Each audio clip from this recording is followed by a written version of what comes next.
at accomplishing your certain goals or tasks. We're gonna have one tell us about the indicators of power. There are three indicators of power, which are general, verbal, and nonverbal. We're gonna go over the first indicator, which is general. And the first one, to tell what a general indicator is, the first one is those who define others, exercise control. It's who defines whom. And usually attach labels to these. Teacher in the classroom, I say, oh, he's a good team worker, or in this student, he's a good writer, he's a good presenter. So you usually attach labels to these. The second one is whose decisions are followed. And usually, maybe an example of this is a branch manager might not has the authority, but doesn't execute, implements a new, let's say, dress code or anything. Might be the immediate supervisor. And the third indicator is who opposes significant change. And these these are the people that have the power, and they're not comfortable with the change, because that change will upset their power and the group. The next is the verbal indicator, and this one is it usually consists of powerless and powerful people, and the examples I have here are for powerless people. Powerless speech, and usually communicate self-doubt or overqualification or are seeking approval. And hedges, the first example is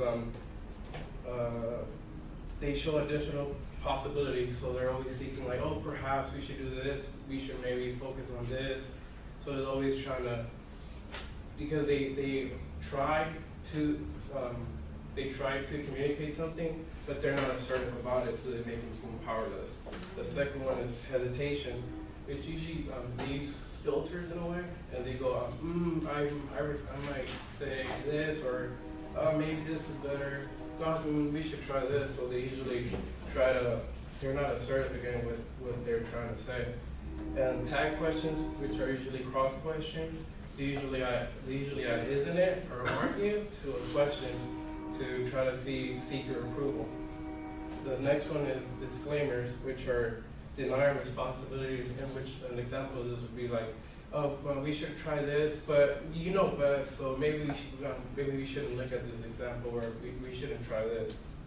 And the very last one is excessive politeness, which is you're subservient to the others. So in this example, you seem kind of scared to not scared, but in a way scared to the individual.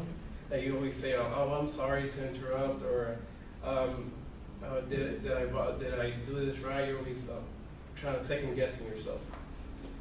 And then next is some of the difference between powerful and powerless speech. Powerful speech, as you know, it's credible, it's organized, it's professional, it's backed information, are direct, are fluent, against powerless speech, which is lacks confidence, usually hesitant or have doubt in their speech. The third indicator of power is nonverbal indicators, which is a silent word. They're usually, if you consider this a space, I don't know, many of you guys, I don't know if you have worked in firms or anything like that. Usually the people that have the bigger office have the more power than you, or you may be stuck at a cubicle, so it's more like an entitlement. And it comes with it's the difference between superordinates and subordinates. The superordinates are the high status people. In this case, you can think about a teacher, and think back to elementary school, and you're the subordinate. They tell you, oh, sit up, do your work, you have to be quiet in the hallway. You're the subordinate, and they're the subordinate, they're telling you what to do. You need to be quiet in the hallway. There's no, you can't talk during lunch anymore because you got to be here in the class, things like that.